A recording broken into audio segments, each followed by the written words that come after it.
Every time I know where she is. Oh. So I'm about to ask you, but I saw it. So he liked modern amenities. You get Yes. an elevator, but I just saw it over there. Yes. Yeah. Yeah. When did that one put in? 19. When was that elevator put in? Probably about 1930. 30? Okay. And, but here's the important thing about that.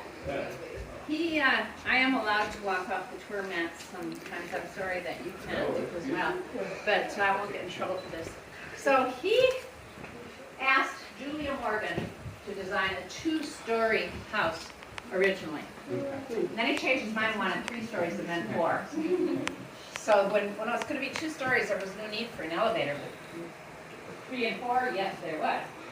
Well, she built with steel reinforced concrete, and she did not think it was very practical to be knocking out concrete walls because he was impractical and almost always underestimated how much the change orders would cost. Often paid late. She had to make payroll for her the construction workers and for her craftsmen. And sometimes she went without. Used from this library, and and you can sit out on the balconies.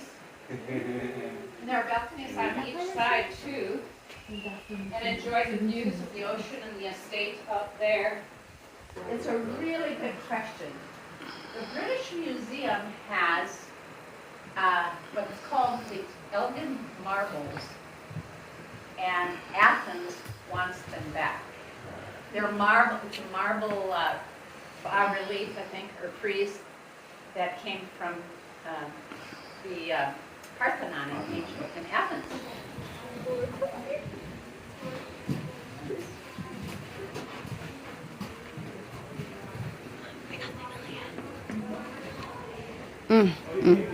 Oh, that one's broken and fixed.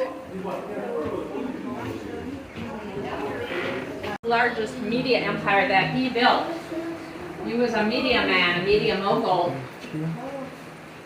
and owned 28 newspapers, several magazines, radio stations, wire service, newsreel service, and a movie production company. And that's him down there, painted when he was about age 30 by Warren Peck. He's a friend of his and an artist. And they called him the chief, and he liked that. He liked being in charge. He was an in charge sort of man. Himself politically in his newspapers. But he was known for inaccurate facts, political bias, and sensationalism. And several columns of it. And your eyes would just glaze over looking at it, thinking about reading all that teeny tiny print. Well, he expanded besides to newspapers and an editorial page and a sports section. And Julia Morgan designed the Gothic tracery to let the sun shine in a magical way. She designed the ceilings and trim up here. They're cast plaster gilded with gold. That's not gold paint, that's gold leaf.